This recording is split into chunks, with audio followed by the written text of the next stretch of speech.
But let's talk about foreign policy now. More money, another, to use my best Austin Powers, $1 billion has been announced for Ukraine following a Russian missile strike, and another $600 million was just announced overnight. Adam, the U.S. seems to have unlimited money for this. It does seem to be a blank check.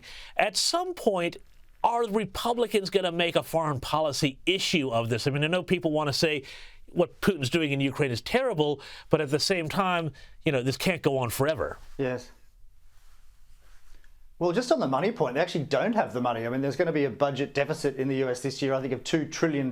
So all of this additional money that is being given to Ukraine, of course, is just borrowed or printed, depending on the particular week in question. So they don't have the money, actually.